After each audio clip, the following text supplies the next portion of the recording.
नमस्ते। आज हम इतिहास के एक ऐसे काले दिन की बात करेंगे, एक ऐसा दिन जिसने भारत के आजादी की लड़ाई का पूरा रुख ही मोड़ दिया। जलियांवाला बाग हत्याकांड। ये सिर्फ एक घटना नहीं थी, ये वो मोड़ था जहां से ब्रिटिश राज के इरादों पर रहा सहा भरोसा भी पूरी तरह से चकनाचूर हो गया। तो चलिए सीधे चलते हैं उस दिन पर। तारीख थी 13 अप्रैल 1919, अमृतसर का जलियांवाला बाग। मौका था बैसाखी का। लोग त्योहार मनाने आए थे, साथ ही वो एक शांतिपूर्ण विरोध प्रदर्शन के लिए भी जमा हुए थे। ये विरोध था रॉलेट एक्ट के खिलाफ। अब ये रॉलेट एक्ट क्या था? ये एक ऐसा काला कानून था जो ब्रिटिश सरकार को किसी को भी बिना किसी मुकदमे के जेल में डालने की खुली छूट देता था। और वहां उस बाग में हजारों निहत्थे लोग जमा थे। 1650। ये कोई मामूली आंकड़ा नहीं है, ये उन गोलियों की गिनती है जो ब्रिटिश सैनिकों ने उन निहत्थे लोगों पर चलाई थी। सोचिए, 1650 गोलियां। हर एक गोली एक कहानी थी जो कभी सुनी नहीं जा सकी, एक भविष्य था जिसे वहीं उसी पल बेरहमी से खत्म कर दिया गया। और ये सब हुआ ब्रिगेडियर जनरल रेजिनाल्ड डायर के हुक्म पर। उसके सैनिकों ने बाग से बाहर निकलने का जो इकलौता रास्ता था उसे बंद कर दिया और फिर बिना एक शब्द की चेतावनी दिए उस घबराई हुई बेखबर भीड़ पर सीधे गोलियां बरसानी शुरू कर दी। और ये गोलीबारी 10 मिनट तक चलती रही, लगातार। वो लोग चारों तरफ से ऊंची दीवारों से घिरे थे, भागने का कोई रास्ता नहीं था, कोई भी नहीं। ये डायर के अपने शब्द हैं और इससे उसकी सोच का, उसकी मानसिकता का पूरा कच्चा चिट्ठा खुल जाता है। साफ है, उसका मकसद सिर्फ भीड़ को तितर बितर करना नहीं था। नहीं, वो तो सजा देना चाहता था, एक नैतिक प्रभाव डालना चाहता था। इन शब्दों से पता चलता है कि उसकी नजरों में इंसानी जान की कोई कीमत थी ही नहीं। तो सवाल ये उठता है कि आखिर इसकी नौबत आई कैसे? देखिए, इतनी बड़ी, इतनी भयानक घटना कभी भी अचानक नहीं होती। इसके पीछे एक लंबा इतिहास था जिसने इस हत्याकांड के लिए जमीन तैयार की थी। तो चलिए थोड़ा पीछे चलते हैं और उस वजह को समझते हैं। इसकी जड़ें ना दशकों पुरानी हैं और इन्हें समझने के लिए हमें इतिहास में थोड़ा और पीछे जाना होगा। ठीक उस वक्त तक जब ब्रिटिश शासन के खिलाफ पहला बड़ा सशस्त्र विद्रोह हुआ था। हाँ, बात हो रही है 1857 के महान विद्रोह की। ब्रिटिश हुकूमत के लिए यह पहली बड़ी, सीधी और हिंसक चुनौती थी। अब इसकी वजह क्या थी? वजहें कई थी। आर्थिक शोषण था, लोगों के सांस्कृतिक और धार्मिक मामलों में दखलंदाजी थी, और फिर वो चिंगारी भड़की एनफील्ड राइफल के कारतूसों वाली अफवाह से। हालांकि इस विद्रोह को बहुत बेरहमी से कुचल दिया गया था, लेकिन इसकी नाकामी ने भारतीय नेताओं को एक बहुत जरूरी सबक सिखाया। उन्हें समझ आ गया कि अंग्रेजों से लड़ने के लिए सिर्फ हथियार काफी नहीं है, एक नई रणनीति बनानी पड़ेगी। और यहीं से लड़ाई का तरीका बदला।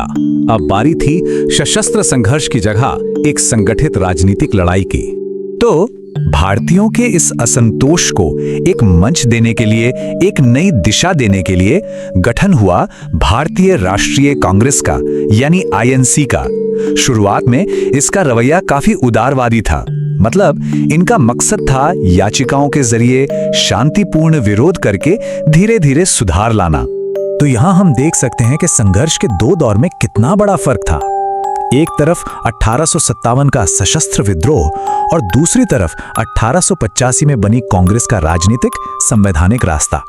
यह दिखाता है कि आजादी की लड़ाई वक्त के साथ कैसे बदल रही थी, कैसे विकसित हो रही थी।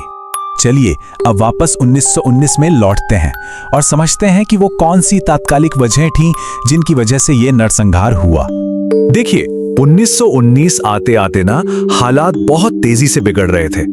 पहले विश्व युद्ध के दौरान ही नागरिक आजादी को सीमित कर दिया गया था। फिर आया वो दमनकारी रॉलेट एक्ट जिसने आग में घी का काम किया।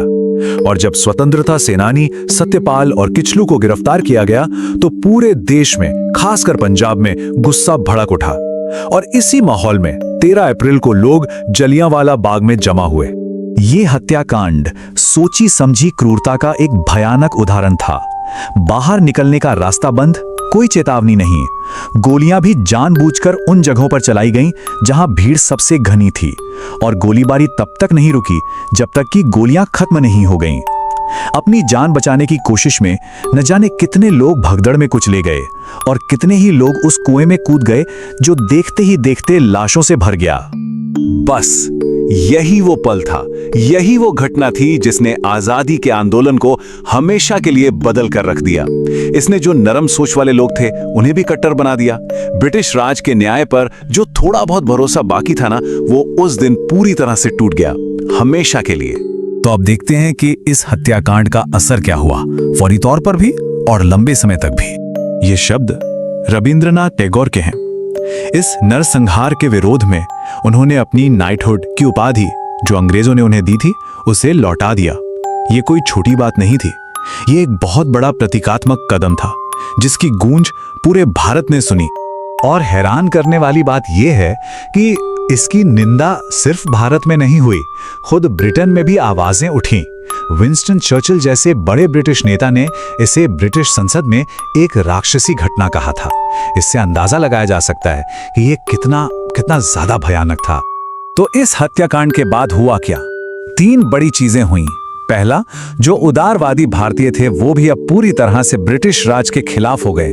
दूसरा, इसी घटना के बाद महात्मा गांधी ने अपना पहला बड़ा देशव्यापी आंदोलन शुरू किया, असहयोग आंदोलन। और तीसरा, बदले की आग जो दशकों तक सुलगती रही। 1940 में उधम सिंह ने इस नरसंहार का आदेश देने वाले माइकल ओडवायर को लंदन में जाकर मार दिया।